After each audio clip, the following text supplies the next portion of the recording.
Hello and welcome to the Sustainability Skillset Podcast, a show where we explore careers in sustainability and the skills to help you succeed. I'm glad you're here. If you are passionate about sustainability and hungry to learn, you're in the right place. I'm your host, Louis DeMaso, a sustainability consultant and young sustainability professional learning right along with you.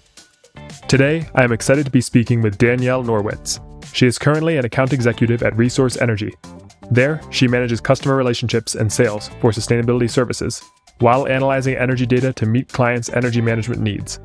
She considers regulations and market changes as she makes recommendations to clients. Coming from an energy analyst background, she also has experience with financial modeling for electric, gas, HVAC, solar, and water systems for commercial real estate. Danielle is particularly interested in how data drives public policy. Throughout her career, she's learned the importance of using data to substantiate policy recommendations and decisions. She's seen sustainability as a service skyrocketing in popularity throughout her industry as developers encounter interest in sustainability from all angles, including from investors. Her team provides services such as sustainability benchmarking, ESG reporting, materiality assessments, and metric reporting to cities and states. Danielle, thanks for joining us today. We are so excited to hear more about your work. Welcome to the show. Thanks for having me. I'm excited to be here. Could we start by just jumping into what you do at work every day? Yeah, sure. So as you mentioned, I'm an account executive at Resource Energy. And what that means for me is I'm really a client relationship manager. We have 4 main services, one of them that you touched on, sustainability. We also have energy procurement, metering, and we have tenant utility billing as our 4th service. So it's really my role to sell, upsell, and work with clients on the operations side of things and to kind of expand on what some of these services mean. So sustainability, yes, we do ESG reporting. We help our clients report to local jurisdictions for benchmarking. We put data into Energy Star. But the other side of things for energy, we do tenant utility billing, which involves billing back tenants for what they would otherwise pay to the local utility. So we help divide up property bills and bill those on behalf of our clients. Metering is a really great service that we implement, and it's kind of something that has stemmed from our tenant utility billing. So going back to those tenants that we bill, let's say they all have a meter. Let's say someone at the center has to go out every single day and read those meters monthly at whatever rate they want to read them. Instead, we could retrofit those meters, pull the reads online, and that could help with sustainability goals tying back to that. And then the last service is energy procurement, where this is only available in deregulated markets. So think of DC up to Maine, but there's a few states that are kind of eliminated there. Illinois, Texas. So just a few states in the US are deregulated, and we help with third-party supply. So they don't have to go directly to the local utility for that supply. We help them get into contracts, which are sometimes at a lower rate.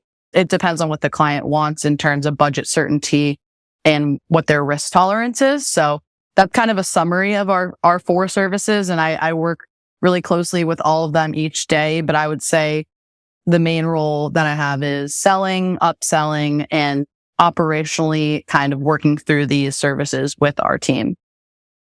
That's really interesting. Could you give a description of what a deregulated market is and how it ties into this concept of sustainability in energy markets? Yeah, sure. So a deregulated market, for example, Maryland is a deregulated market. So there are local utilities that people would normally, let's say residentially, would pay both of their electricity and distribution charges to. So let's use Pepco as an example. So instead of going to Pepco for your supply, you could go to a third party, and that could get you a cheaper rate. But our company, just to kind of clarify, we work more in the commercial space, kind of going back to that tenant billing, and with large commercial, think of an enclosed mall, an open air center, everything like that. So what we do is we help our clients purchase their supply. It could be in 12-month contracts, 24-month contracts, everything like that. But what it helps is it helps you lock in a rate. So for example, the war in Ukraine, unfortunately, has really skyrocketed our pricing across the country and, of course, overseas. So what we would do is we would find a utility rate.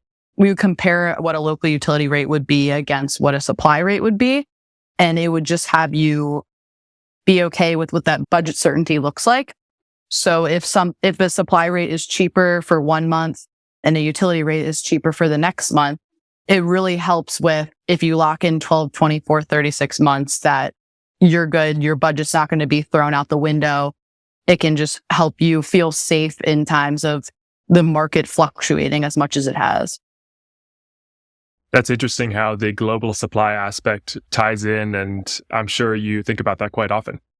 Yes, it's every single day. And as I mentioned I do a lot of work operationally in the company. So I'm not really just client facing. I'm on the back end and I really try and understand what's going on with all of our services. So procurement, every single day we monitor the markets and we update our clients. And that's another great part of the service is we could say, let's do this. Let's get you in a contract for 12 months, get ready to sign it. And then that day, the pricing is just extremely high and we would advise against it.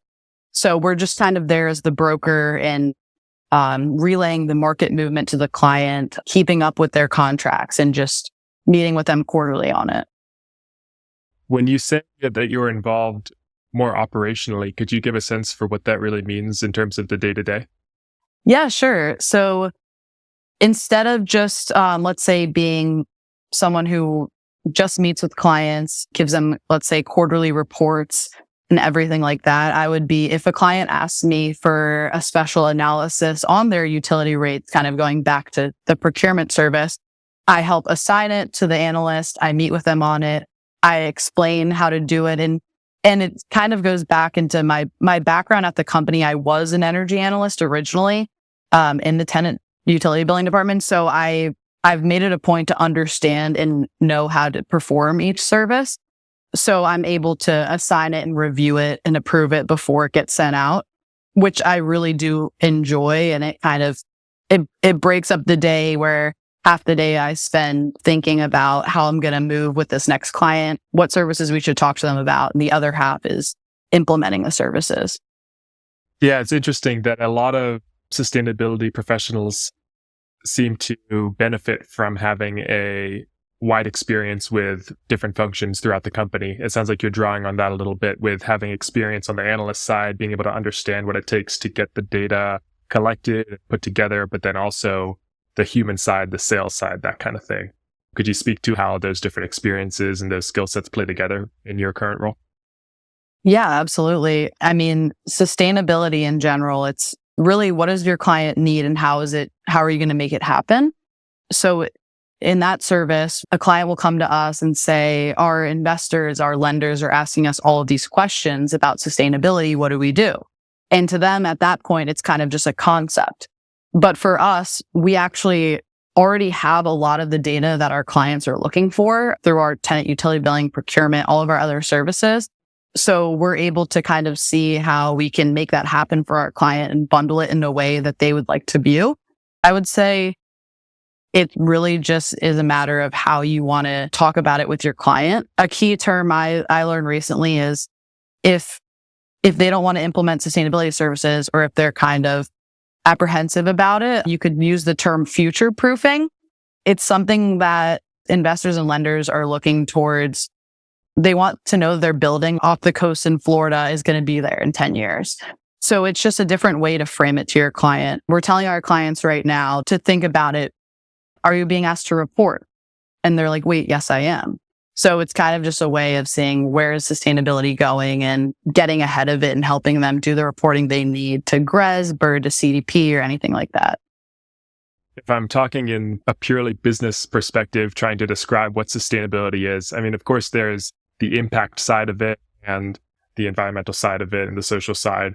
But in terms of what it looks like within a business, I often say that it's something like long-term strategy development or just how, like you said, future-proofing. How can we make sure that the business is going to be around for another 100 years? So I love that framing, and I'm sure that your clients really appreciate that framing as well.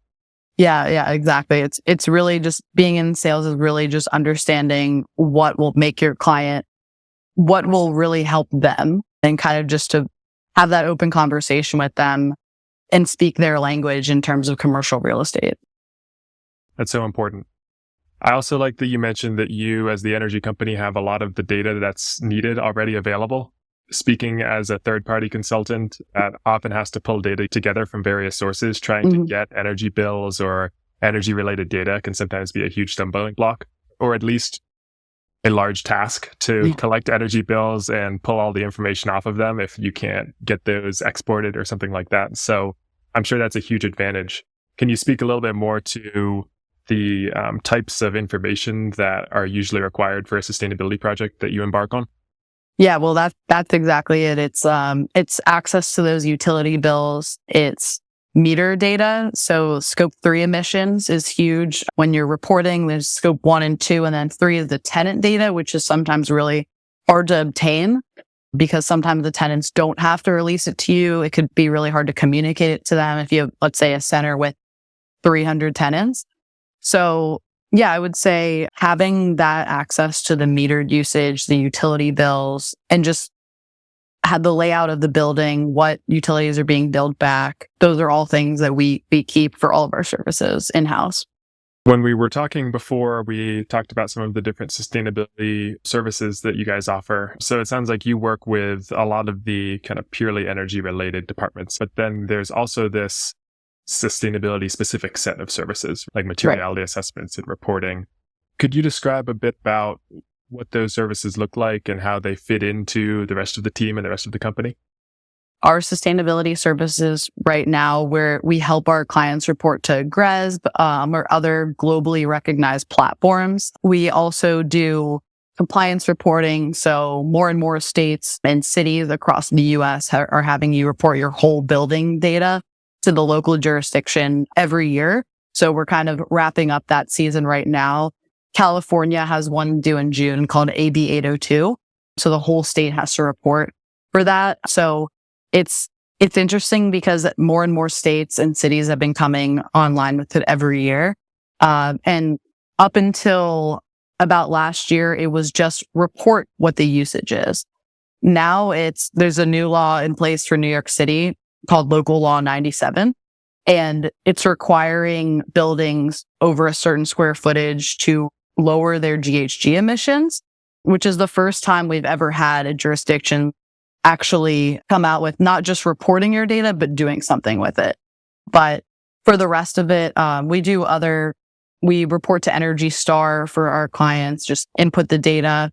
And we also help, going back to the procurement side of things, we help with green power purchasing as well. So if you, let's say back in Maryland, if you want to buy third-party supply, but you want to buy it from a specific solar panel or wind farm in Maryland, then it's at a certain cost. If you want to buy it at a cheaper one in Texas, let's say, it's at a lower cost, but it really just helps our clients achieve some goals that they have through buying green energy. Are you seeing that you can get renewable energy at a cheaper cost and actually wind up saving money alongside getting those benefits of decreased carbon emissions? So yes and no. So we help our clients buy renewable energy credits like RECs. And when the war in Ukraine started, of course, energy pricing has increased across the country, across the globe. But we didn't see REC pricing come in lower, but it didn't react to it. It just held its pattern, which is very interesting compared to what we've seen across all the markets. So not saying it would be cheaper, but it's still at a premium right now, but it really is there to help our clients reach their goals of being carbon neutral or just lowering their emissions by buying green energy. Especially as states like New York or other regulatory bodies start not only asking for reporting, but also asking for emissions reductions. Yeah, we always let our clients know that it's an option, and we'll be with the client for 5 years and just mention it again, and they want to buy it then. So it's kind of just, it's there as a resource. It sounds like you guys have a lot to keep up with all the different changing markets and regulations. We do. Some services like sustainability and procurement are always changing. Other ones, we're the ones trying to innovate the services and make them better for our clients. But yeah, it is a lot to keep up with. Do you enjoy that part of the work? I do. Being an account executive, I really enjoy just being able to kind of choose what I want to do with my day. Of course, I'll get emails all day long and have to kind of work through those with clients and with our team. But something that I learned when I got into sales is the art of the deal. And it's funny. Or yeah, exactly. It's a book, but it truly is an art because I studied science. I was an environmental science major. I minored in sustainability. It was just inevitable. I'm very science focused, but there's no real answer of how you should talk to a client or what the next steps are with a client. It's really just an art, something that you just continually learn through experience. And going back to speaking our clients' language, you could have a full conversation with them about all of these services, and then they would just turn it back. How would that fit into what we're doing? So it's really just understanding commercial real estate is what I'm coming to realize that that's the majority of what my job is like. And it's easier for some people than others, depending on their background. But our company was actually founded in 2007 by our CEO, who worked for a commercial real estate company and was very successful and noticed a need for energy management. And originally, he actually started our company as a solar company. So he clearly was interested in sustainability even back in 2007. But the recession hit and it kind of had us turn that into what services would help our clients save money, which originally became tenant utility billing, where we help them save money by doing it as a third party instead of them doing it in-house and being the experts for it and doing it accurately and defensively. So yeah, long story short, I really enjoy the different aspects of the job and really try and innovate alongside our team. And we are a small company, which I've come to love working for. So it really allows for some flexibility. Yeah, your job is so multifaceted. That seems like it would be exciting to always be working on something different or focusing on different things. Does that complexity make it challenging as well? And how do you manage that complexity? I'm really lucky to work with great mentors at our company. I work directly with our CEO and our COO, and they have decades of experience. I always get immediate feedback. It's all about the framing and how you can relate to a client. But yeah, I would say I'm very lucky to have those mentors, and they also pull the best qualities out of me, which I think is really important when you're at a company and you're good at communication, you're good at Excel, you're good at certain skills that put you in a box. It's really just the human aspect of how can we pull your best traits into your job and make you successful and successful for the company. And I would say two things that have helped me is, the first one being just, I've always been good at building relationships, and starting out as an energy analyst, I didn't really get the chance to do that because I was more in Excel and sitting behind a desk. As our CEO would always say, I need to be talking to clients and be client facing. So that's one of them, but I've always been good at keeping up with people. So I never let things go. If a client wants to do some sustainability work and they never bring it up again, I always have it on my list. Like, we should talk about it. And they're like, thank you so much for not forgetting about that. And then another thing I've always been good at is kind of following directions. And as it relates to school, how do I write this essay and make sure I check off all the boxes of what they want me to say? Not saying it was creatively written, but I would always make sure that I do exactly what I'm told to do. So that attention to detail and being able to really not miss anything, right? Yeah, exactly. So that's kind of what I've carried over to my job. Again, just always writing everything down, not trying to ask a question again, really paying attention to what the client is looking for. So again, whenever I assign these projects to our operations team, I am always just reviewing it and saying, okay, but they also want this. Like, how do we make it look like this just so it can be in the format that they want? So I think it's really important to work at a company where they value your best traits that you bring to the job, whether it's like soft skills or it's more looking into the data. I really enjoyed that at my company. I can see how the skills that you just described make managing that complexity easier. and how maintaining those relationships with clients helps propel things forward, start new projects, and how those mentorships with the executives at your company are able to accelerate your skill set development. That's really awesome. What kind of person would you say would be best suited for your job? I mean, those are some of the traits we just talked about, but are there any others that come to mind in terms of important skills or important approaches that you would say somebody should focus on? I mean, something that builds with confidence is leadership, and kind of with that comes taking accountability. So if let's say I assign a project to someone and they're not sure kind of the next steps on what to do, who to ask, it's really important to just lead with confidence. So I would say something that I've gained in that is when I first started in the account exec role, I was working with managers that have been at the company for years and years that are kind of above me in the company. And it's how do I kind of make my presence known and bring value? So I would say just being confident and leading, and just how do I move on to the next step? Who do I assign these tasks to? So kind of just communication and leadership in that forefront. And yeah, another thing with my company is just communication within the operations team. I'm constantly trying to find out the best ways to talk to some of my colleagues. So whether it be calling them, setting up a meeting, chatting them on Microsoft Teams or something like that, I think it's really valuable to figure out how your colleagues would prefer to be their preferred method of communication. And I guess the same goes also with my clients. I might text them if I'm sending them a contract that needs to be signed and it has to be signed that day. So I think it's just really important to be able to communicate properly, and then leadership skills that you will build throughout the job that you're at. It sounds like the interpersonal skills and even the sales skills you lean on heavily, which is interesting coming from an environmental science and sustainability background, right?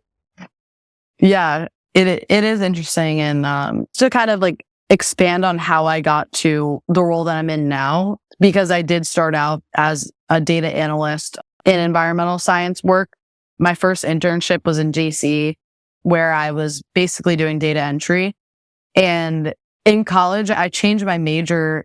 I started out as a biology major, and then I changed it to environmental science and policy, because I really did enjoy learning about environmental science, but I truly wasn't sure where I wanted to go in my career path. So I tried out a few different types of internships. So I did my first one where I did data entry. It wasn't my favorite. Honestly, looking back at it, I probably would have valued it more now, but I don't think I was ready for it at the time. And then I kind of changed paths and I had an HVAC internship where I was looking at HVAC systems, the models, and I really enjoyed that one. And at that point, I didn't realize that energy could be related to my major, or that I could kind of look to getting into a different industry with my background. So that's kind of what drove me to applying to the company I'm at now, where I saw HVAC in the job description, where I would do HVAC calculations for tenants.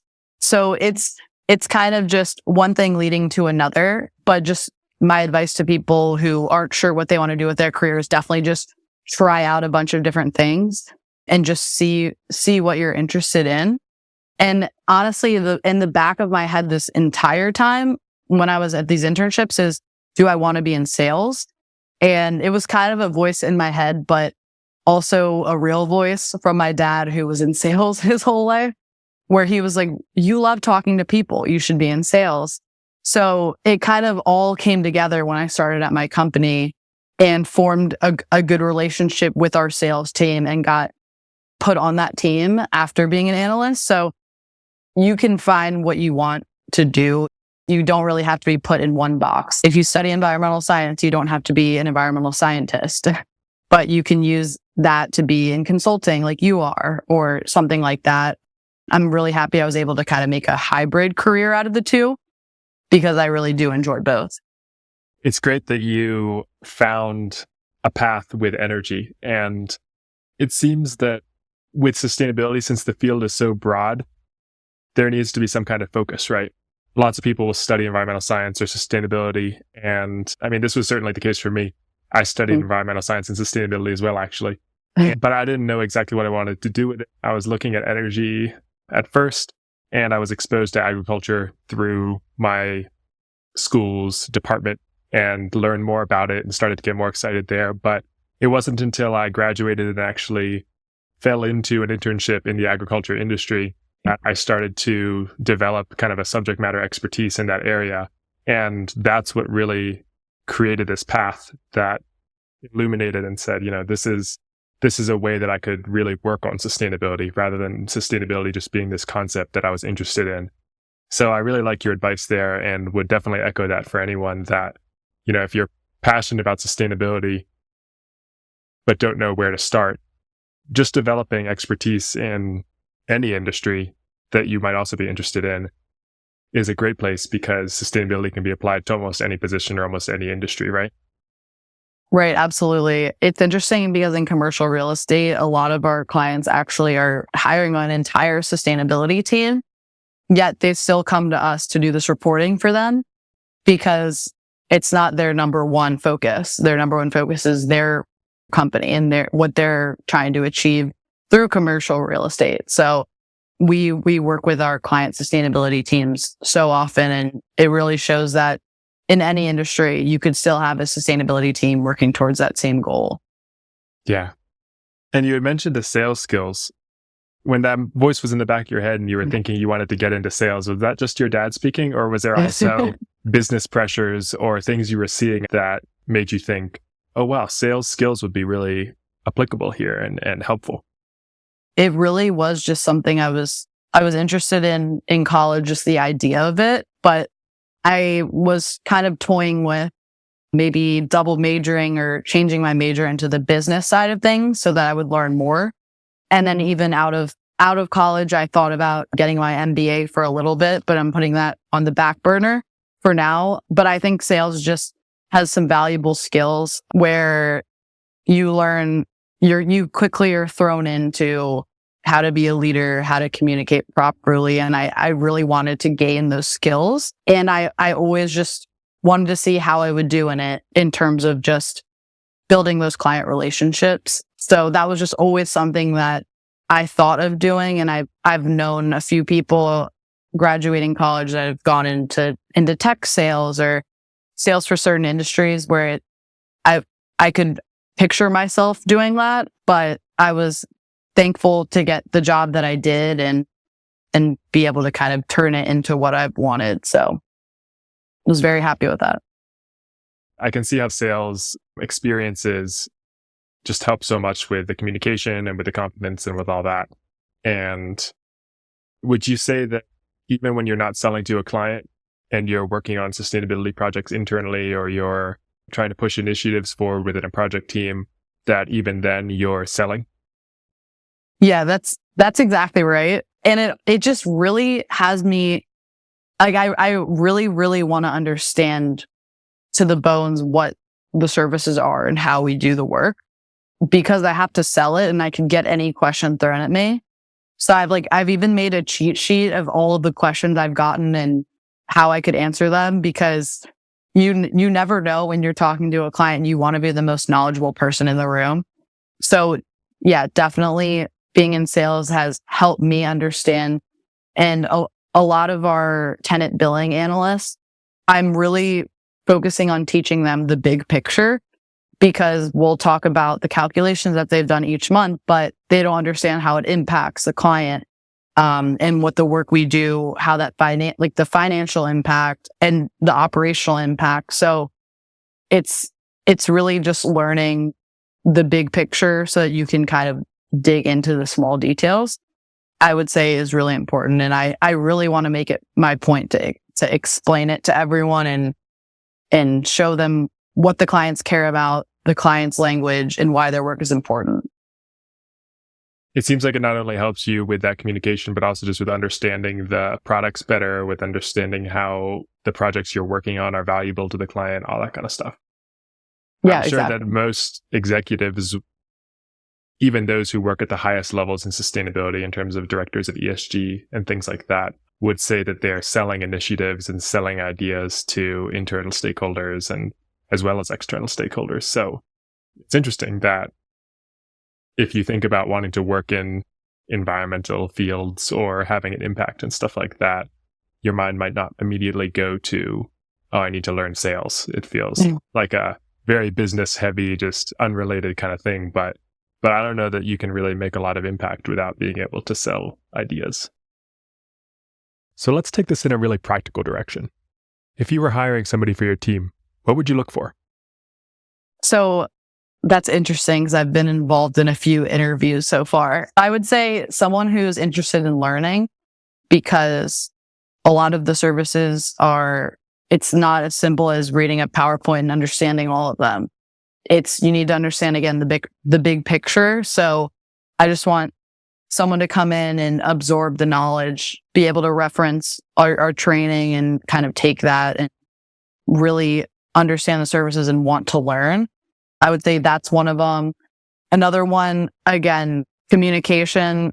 I just was talking to a newer employee and I sent them an email, like, please do this and this. And they responded saying, like, can you clarify this? And I'm like, thank you for clarifying instead of going in a rabbit hole and not doing so. So it's definitely being able to communicate where it's valuable. And asking questions, right? It loops back to learning in the sense that if you don't ask questions, then you can't learn and you just wind up stuck.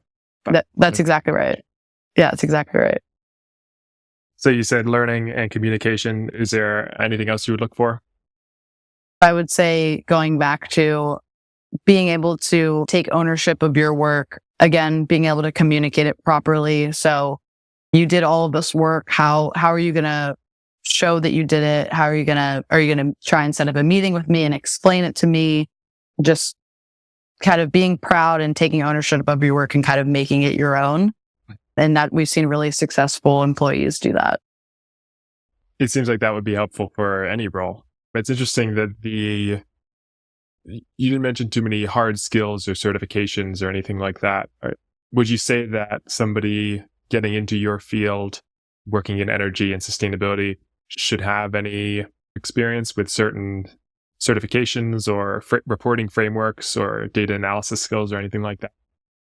Yeah, I mean, I think it certainly doesn't hurt. I think it really shows that if you seek higher education or that you get certified and like LEED certified or something like that, I think that that's great.